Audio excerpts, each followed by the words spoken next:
दुनिया भर में कोविड-19 के खिलाफ वैक्सीन बनाने की रफ्तार हुई तेज। केंद्रीय स्वास्थ्य मंत्री ने कहा, देश में कोवैक्सीन इस साल के आखिर तक बनकर होगी तैयार।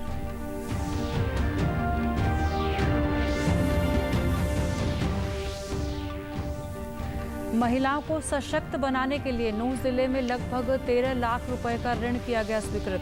स्वयं सहायता समूह की 700 महिलाओं को डेयरी विकास कार्यक्रम से जोड़ने का लक्ष्य।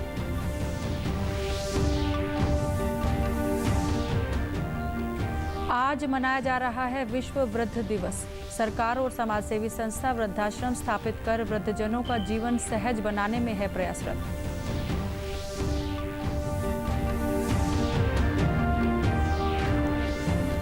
और हिमाचल, पंजाब और हरियाणा में हो रही बारिश से यमुना और घग्गर नदी का जलस्तर उफान पर। बाढ़ के खतरे को देखते हुए किसान चिंतित। नमस्कार, मैं मंजू सिंधु और अब खबरें विस्तार से। केंद्रीय स्वास्थ्य एवं परिवार कल्याण मंत्री डॉक्टर हर्षवर्धन ने कहा कि भारत में कोविड-19 के खिलाफ बनाई जा रही वैक्सीन कोवैक्सीन इस साल के आखिर तक बनकर तैयार हो जाएगी।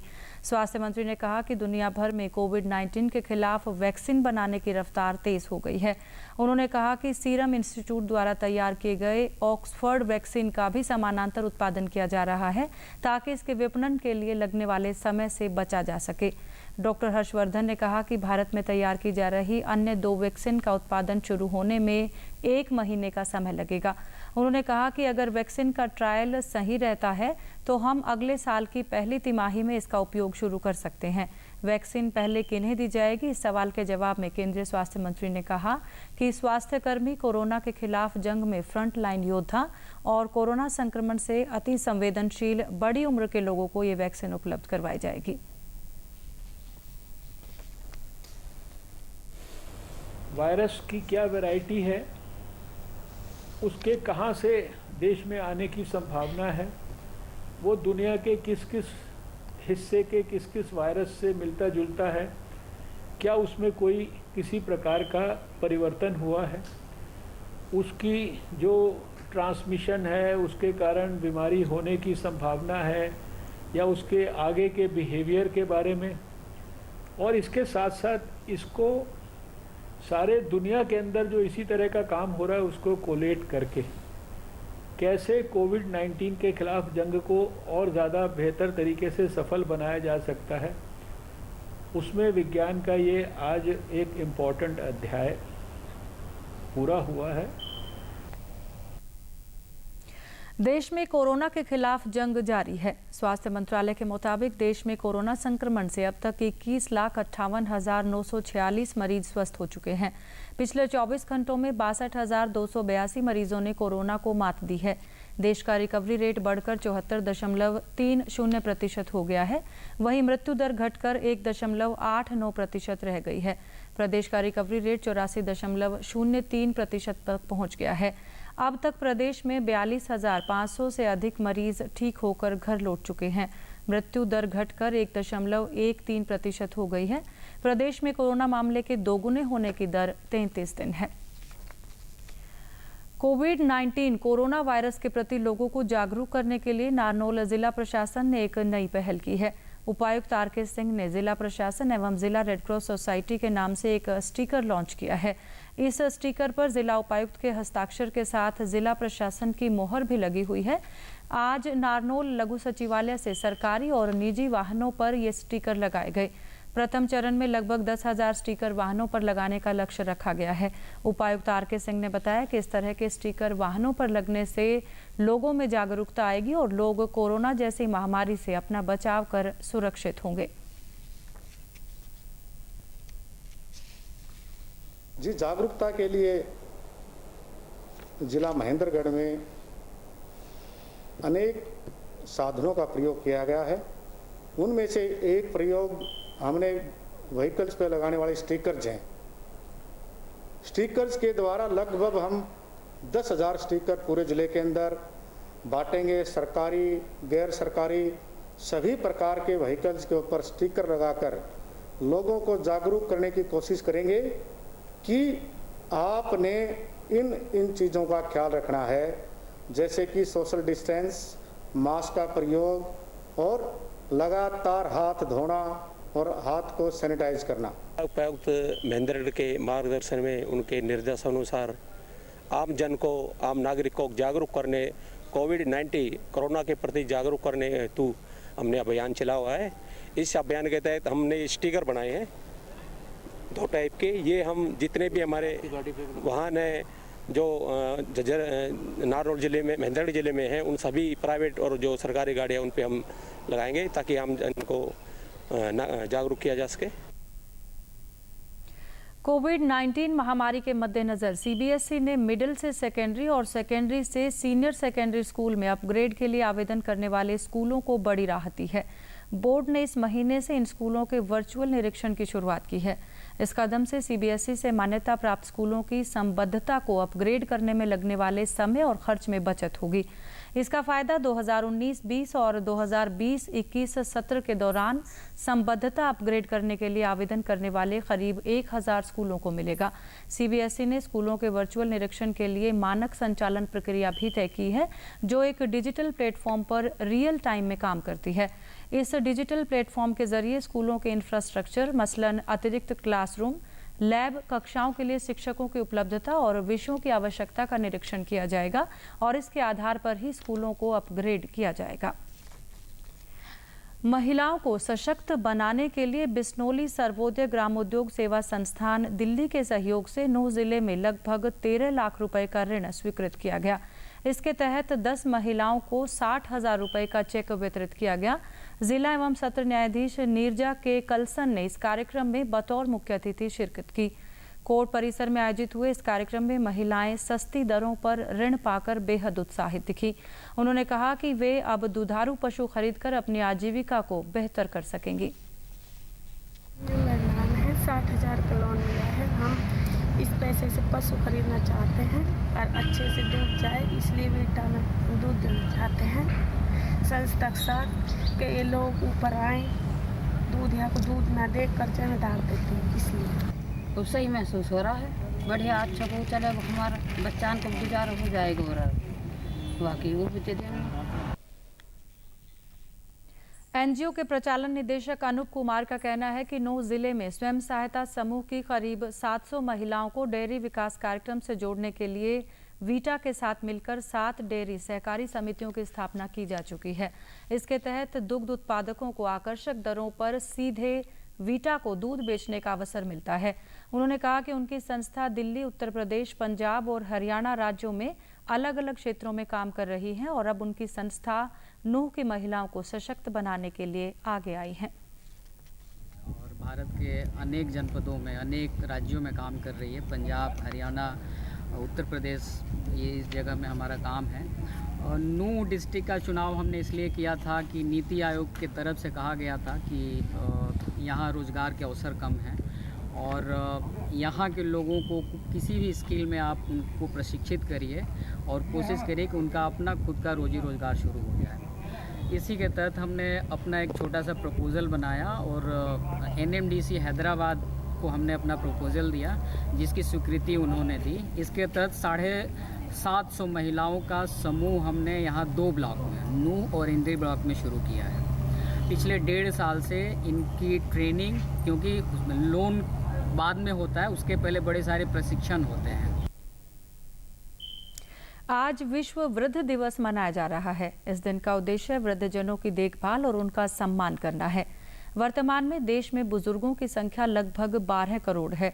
सरकार और समाजसेवी संस्थाओं द्वारा वृद्धाश्रम स्थापित करके उनके जीवन को सहज और सुगम बनाने का प्रयास किया जा रहा है।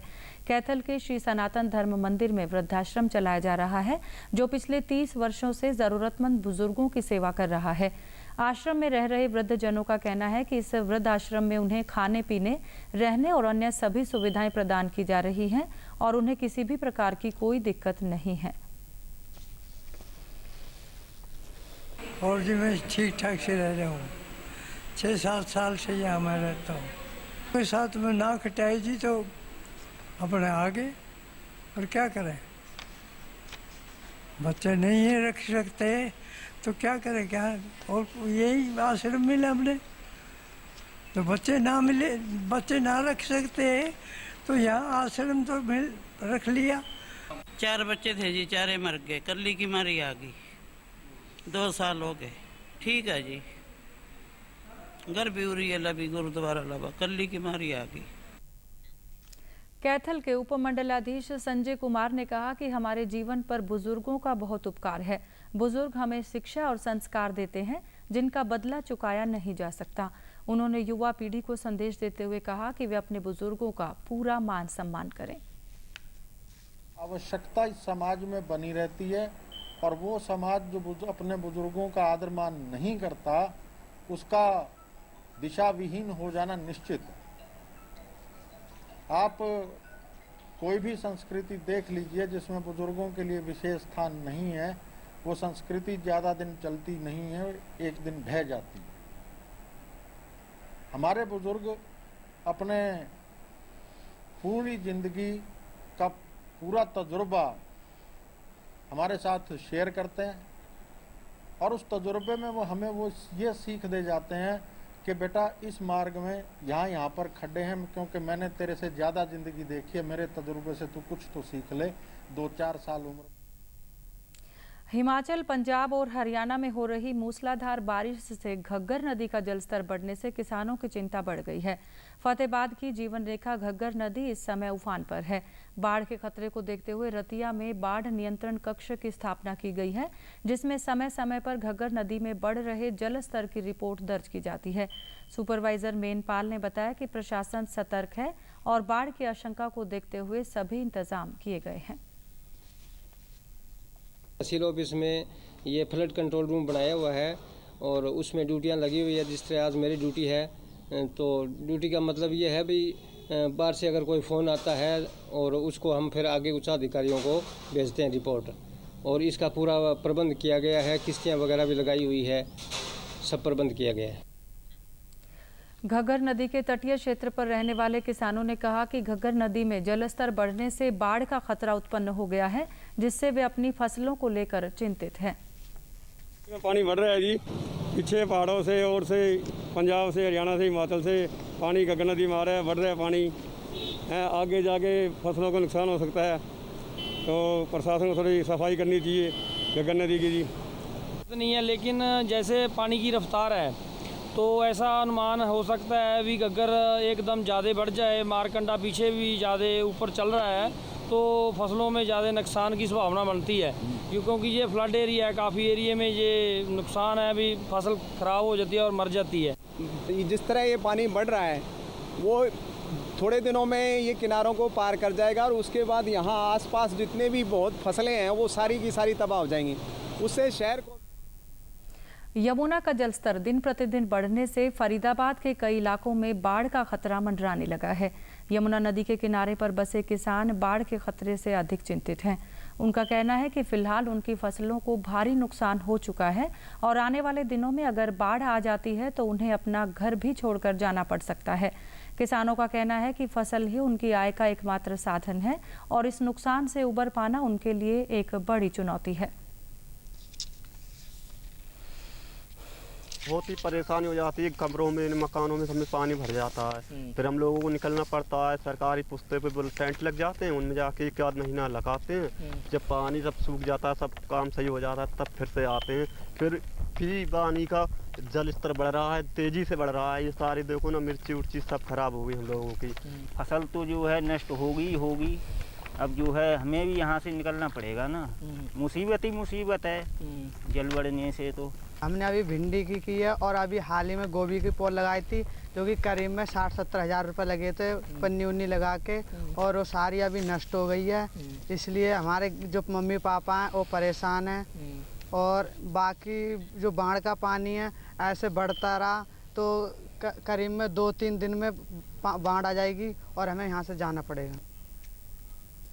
प्रदेश से जुड़ी खबरों को विस्तार से जानने के लिए आप हमारे साथ फेसबुक, ट्विटर और यूट्यूब के माध्यम से भी जुड़ सकते हैं। हमसे जुड़ने के लिए आप हमारे सोशल मीडिया हैंडल को फॉलो कर सकते हैं। राज्य में छात्रों को गुणवत्तापूर्ण शिक्षा प्रदान करने की दिशा में एक महत्वपूर्ण कदम उठाते हुए मुख्यमंत्री मनोहर लाल ने प्रदेश में 108 नए अंग्रेजी मीडियम सरकारी मॉडल संस्कृति सीनियर सेकेंडरी स्कूल और 1000 सरकारी मॉडल संस्कृति प्राथमिक विद्यालयों की स्थापना के लिए मंजूरी दे दी है।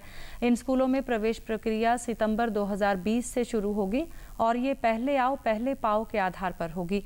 मुख्यमंत्री ने कल चंडीगढ़ में सरकारी मॉडल संस्कृति स्कूल की प्रगति की समीक्षा बैठक की अध्यक्षता करते हुए इसकी मंजूरी दी। उन्होंने कहा कि वर्तमान राज्य सरकार शिक्षा, स्वास्थ्य, सुरक्षा, स्वावलंबन और स्वाभिमान पर विशेष बल दे रही है। वर्तमान में राज्य में 23 सरकारी मॉडल संस्कृति सीनियर सेकेंडरी स्कूल हैं और 418 बैग फ्री स्कूल पहले से ही चल रहे हैं। और अब अंत में इस बुलेटिन के मुख्य समाचार एक बार फिर।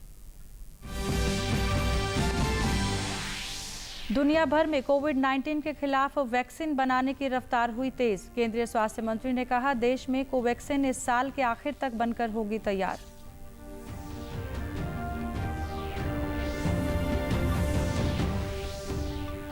महिलाओं को सशक्त बनाने के लिए नूंह जिले में लगभग 13 लाख रुपए का ऋण किया गया स्वीकृत। स्वयं सहायता समूह की 700 महिलाओं को डेयरी विकास कार्यक्रम से जोड़ने का लक्ष्य।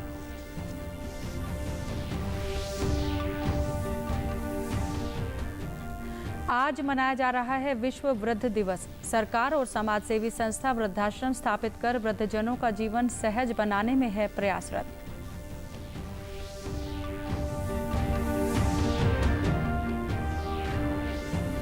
और हिमाचल, पंजाब और हरियाणा में हो रही बारिश से यमुना और घग्गर नदी का जलस्तर उफान पर। बाढ़ के खतरे को देखते हुए किसान चिंतित। समाचारों में आज के लिए इतना ही। नमस्कार।